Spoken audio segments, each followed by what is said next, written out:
Salut à tous, première vidéo de 2022. Donc je vous souhaite à toutes et à tous une excellente année 2022 et aussi une très bonne santé, surtout la santé c'est important. Donc pour cette première vidéo je vous propose une réparation, encore une fois. Et aujourd'hui on va s'attaquer à cette pompe vide-cave. Alors j'ai pas mal de choses à réparer ces derniers temps. Est-ce que c'est une coïncidence? Je sais pas. À la fois on me donne pas mal de choses à réparer. Mais aussi, j'ai des produits qui m'appartiennent qui tombent en panne. Comme cette pompe vide-cave achetée chez Leroy Merlin il y a maintenant 1 an et demi, 2 ans à peu près. J'ai plus les délais en tête, mais à mon avis, on n'est pas loin des 2 ans. Qui m'a servi pour pouvoir évacuer l'eau boueuse lorsque j'ai réalisé mon forage à mon potager. Et qui me servait à l'heure actuelle à vider mon puits. C'était de l'eau claire, un petit peu de sable, mais rien d'extraordinaire. Et bizarrement, du jour au lendemain, elle n'a plus fonctionné. Alors, j'ai déjà fait un premier diagnostic directement au potager pour éviter de la ramener inutilement. Pour commencer, le premier truc que j'ai fait, c'est vérifier s'il y avait bien du jus qui alimentait la pompe. Alors, j'ai branché sur une prise secteur. Elle ne disjoncte pas, même dans l'eau. Donc déjà, il ne devrait pas y avoir d'eau dans la tête, ce qui est un très bon point. Ensuite, j'ai activé le flotteur pour voir un petit peu comment elle réagissait. Un léger bourdonnement vraiment très faible en sortait. Donc, je suppose encore une fois que de l'électricité doit arriver au moteur, ce qui signifierait qu'on est plutôt bien parti pour pouvoir la réparer. Alors, j'ai aussi vérifié, est-ce que l'arbre moteur ne serait pas bloqué? C'est l'une des premières choses que j'ai pu envisager. Alors, je ne sais pas si vous verrez bien l'arbre là au fond, mais j'arrive à le tourner avec un doigt sans aucune difficulté. Donc, l'arbre moteur, la roue, tout ça, rien n'est bloqué. Donc, ce n'est pas ça. C'est déjà arrivé que l'arbre se bloque, quelque chose qui se bloque à l'intérieur. Elle a aspiré pas mal de brins, des centaines de litres de terre, de boue, de tout ce que vous voulez. Des centaines de litres de matière solide, si vous voudrez plus précisément. En matière liquide, c'est des dizaines de mètres cubes de boue qu'elle a pu aspirer. Donc maintenant, on va essayer de la démonter. Alors, j'ai des vis ici présentes avec une forme triangulaire. Pour cela, j'ai un petit kit que j'avais acheté il y a des années maintenant à Brico Dépôt, où en toute logique j'ai l'embout qui va bien, qu'il faut falloir que je retrouve. Bon, après le kit a pas mal vieilli, un petit peu rouillé, donc il faudrait peut-être que je le change, mais dans tous les cas, si jamais ça vous intéresse, j'essaierai de vous mettre 2-3 liens en description. Donc l'embout qui va nous intéresser, c'est celui-là. On a une forme triangulaire qui va venir parfaitement ici. Pour cela, un petit tournevis porte-embout. Je vais retirer le fil de fer que j'étais venu positionner ici pour bloquer mon flotteur, et je démonte tout cela en time-lapse.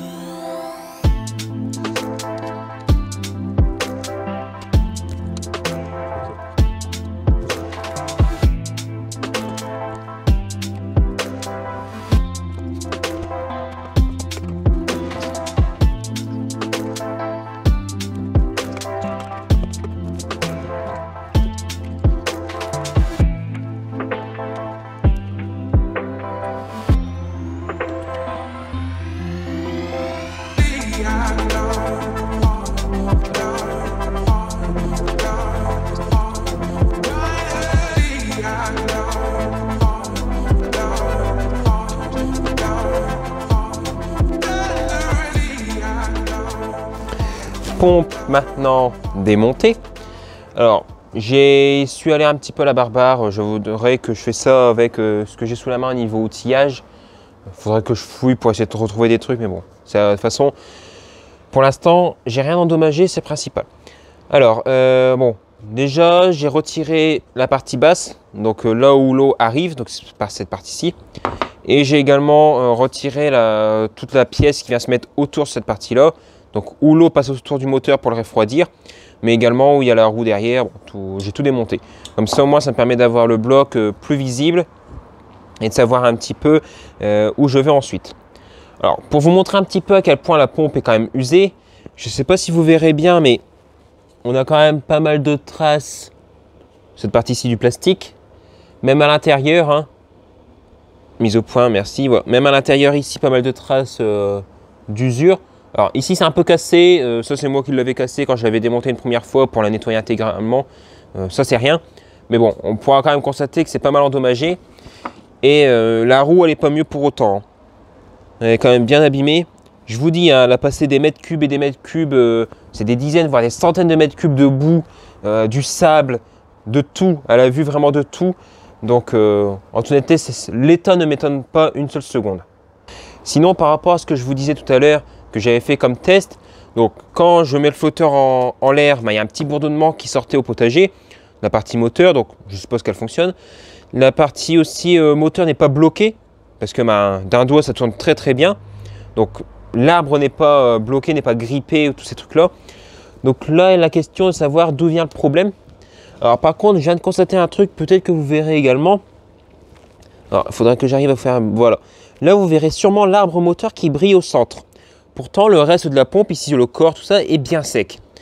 Donc ça, déjà, c'est très très mauvais signe, parce que ça supposerait que de l'eau a réussi à rentrer dans la partie moteur et qu'à l'intérieur, ça serait presque irréparable. Peut-être que ça peut se faire en déconnectant tout, en démontant tout, en passant un coup ça au four. Le mieux serait dans une étuve, mais au four, ça serait peut-être déjà être pas mal. Donc je vais essayer d'investiguer davantage, je vais voir si je vous le filme. Tout dépend s'il y a un truc intéressant, je verrai le démontage. Mais bon, là, le but objectif, c'est de séparer le moteur de la partie plastique du haut.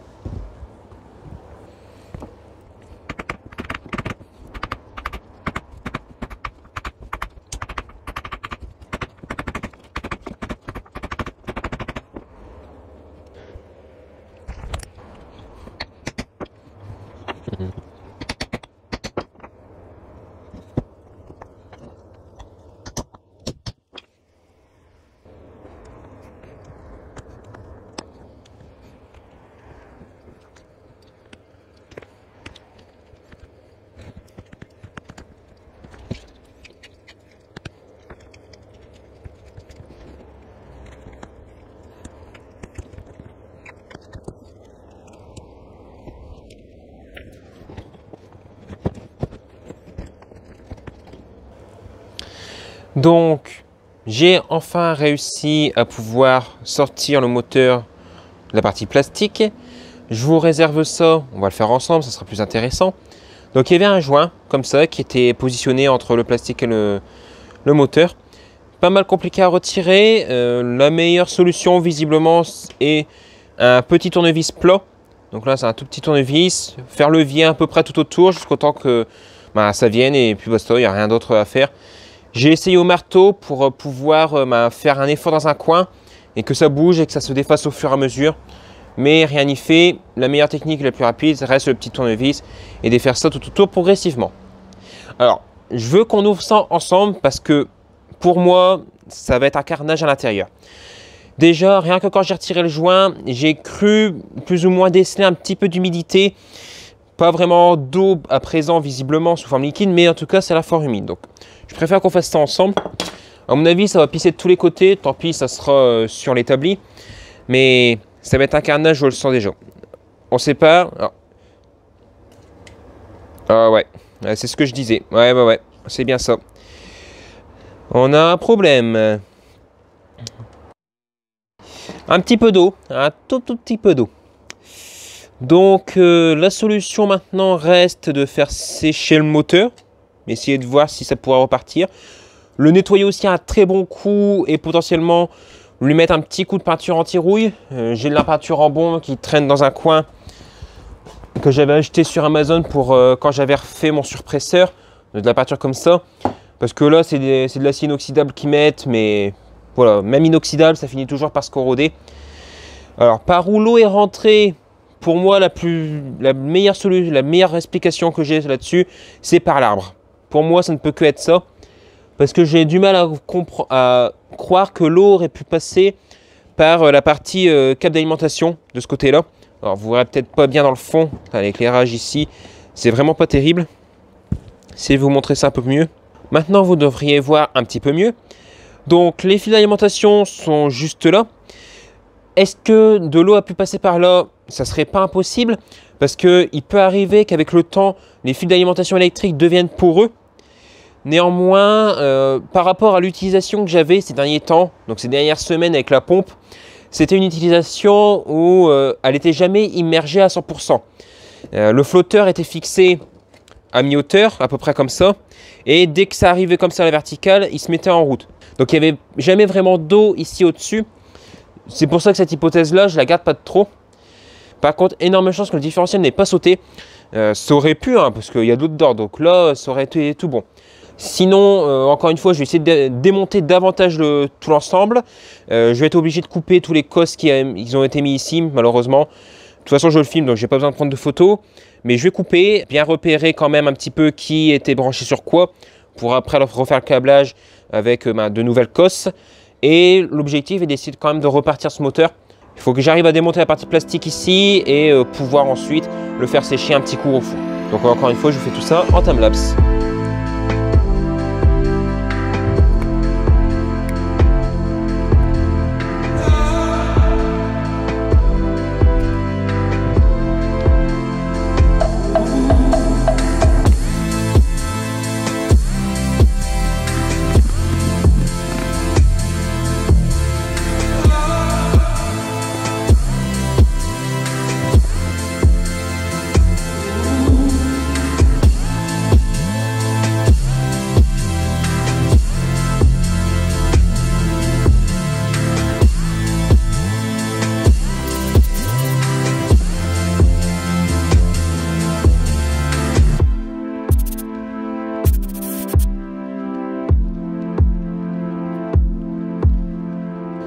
Maintenant que j'ai réussi à débarrasser du moteur de son capot en plastique supérieur, on voit un petit peu mieux comment c'est foutu à l'intérieur et comment la chose est constituée.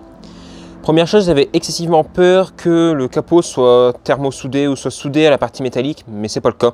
C'est déjà un très bon point. Ensuite, brièvement, pour tous ceux qui ne sauraient pas trop comment est fait un moteur, donc nous avons la partie centrale, donc pas cette partie-là, mais la partie qui tourne à l'heure actuelle. Nous avons le rotor. Nous avons en partie extérieure le stator avec les différents bobinages en cuivre. L'arbre est la partie centrale, donc qui redépasse de chaque côté. Ici, un roulement à billes qui va être également présent, sauf à ma part, de cette partie-là derrière, pour maintenir le rotor à bonne distance du stator. Je ne suis pas expert en moteur après, mais je ne pense pas me gourer sur le fait que le rotor ne touche pas du tout le stator. Il y a vraiment des dixièmes de millimètre, c'est vraiment ultra fin le jeu qui est entre les deux, mais il ne se touche pas. Parce que s'il se toucherait, ça ferait une usure et ça serait destructeur pour le moteur.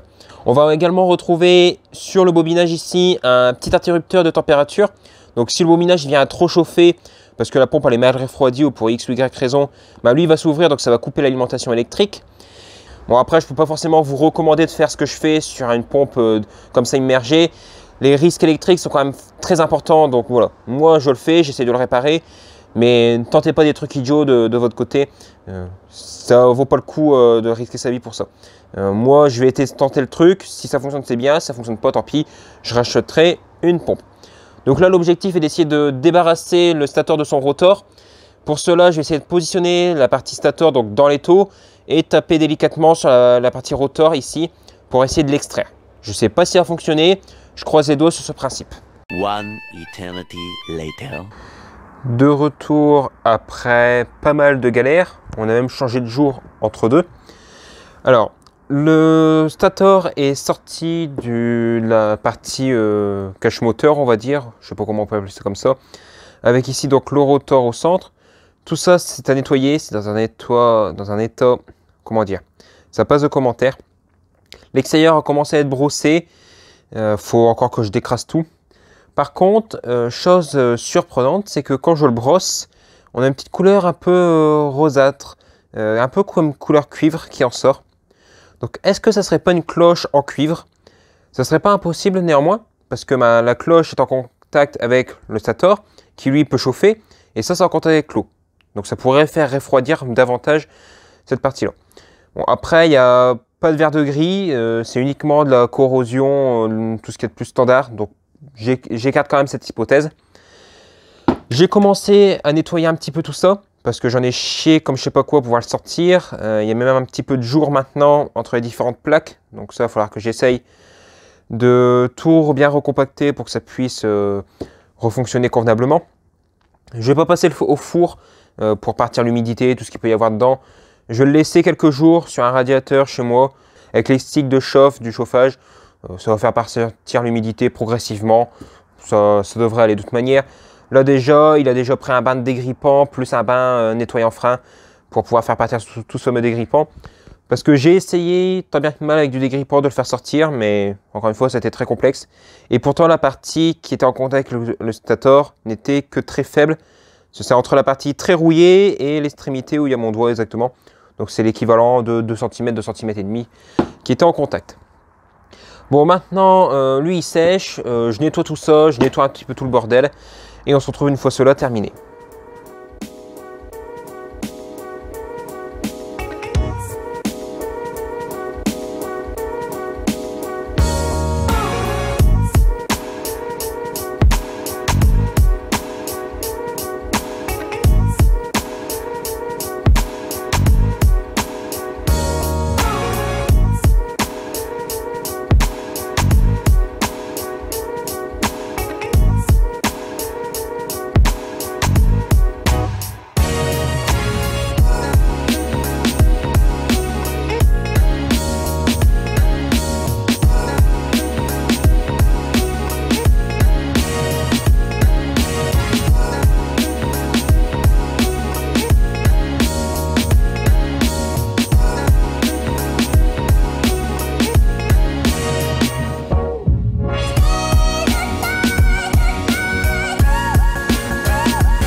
De retour, une fois toutes les pièces mécaniques nettoyées et prêt à recevoir un petit coup de peinture anti-rouille.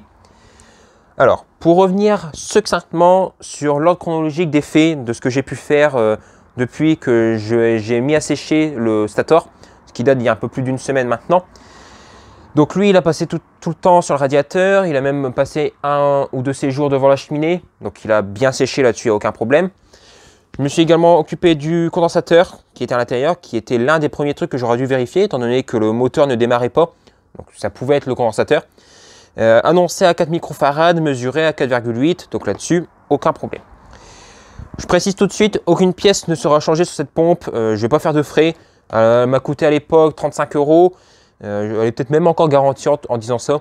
Mais le but, c'est juste de la remettre à neuf, de faire une belle petite rénovation, pour qu'elle soit nickel, aussi propre limite que quand je l'ai acheté, et qu'elle redure aussi longtemps que possible, et voire même plus longtemps que jusqu'à présent.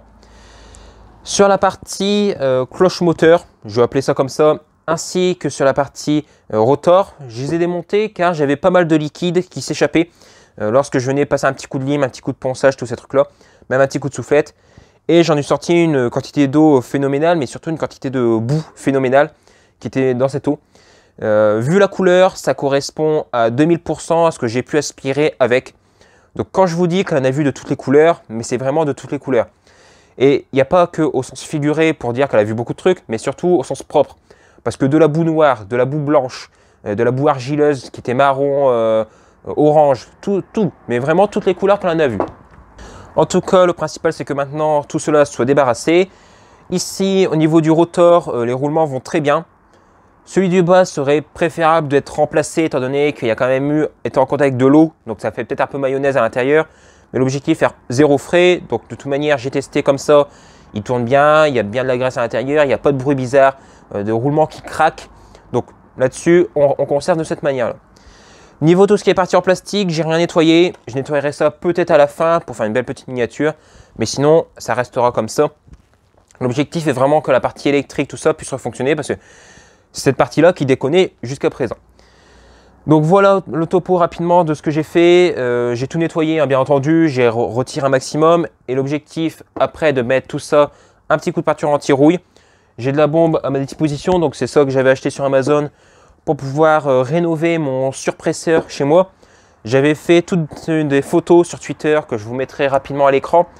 J'avais pas fait dessus de vidéo à l'époque sur la rénovation du surpresseur. J'aurais peut-être dû, parce que ça aurait fait beaucoup de vues. Néanmoins, j'avais pas le temps, il me le fallait rapidement, donc voilà, vidéo, ça aurait été 2 fois plus de temps pour m'en occuper. Déjà là, cette pompe-là, ça fait 2 semaines qu'elle est démontée sur l'établi. Je m'en suis pas beaucoup occupé pour l'instant. J'ai passé un petit peu de temps par-ci par-là, mais ça prend beaucoup de temps en plus de filmer. Je vais arrêter ici de toute manière pour aujourd'hui. J'ai envie de faire cette séquence pas de réparation, mais plus de rénovation dans ce cas-ci, en 2 épisodes. Comme ça, au moins, ça me laisse quand même du temps pour pouvoir après faire la partie anti-rouille, tout ça. Ça vous fait quand même un épisode pour ce dimanche. Et ça vous fera également la suite dimanche prochain. Donc avec la partie anti-rouille, la pompe remontée nickel chrome, et on fera également un essai. Je vous laisse donc là-dessus pour aujourd'hui. Si jamais cette vidéo vous a plu, n'hésitez pas, partagez, commentez et à mettre un petit like. Même si ce genre de vidéo vous plaît, n'hésitez pas à me dire des rénovations comme ça d'appareils ou même ce genre de réparation. Et si cela n'est pas déjà fait, vous pouvez vous abonner avec le bouton qui vient d'apparaître à l'écran. Cela m'aide énormément et vous êtes très nombreux à ne pas être abonnés. C'est gratuit, faites-le. Et moi je vous dis salut à tous et à la fois prochaine.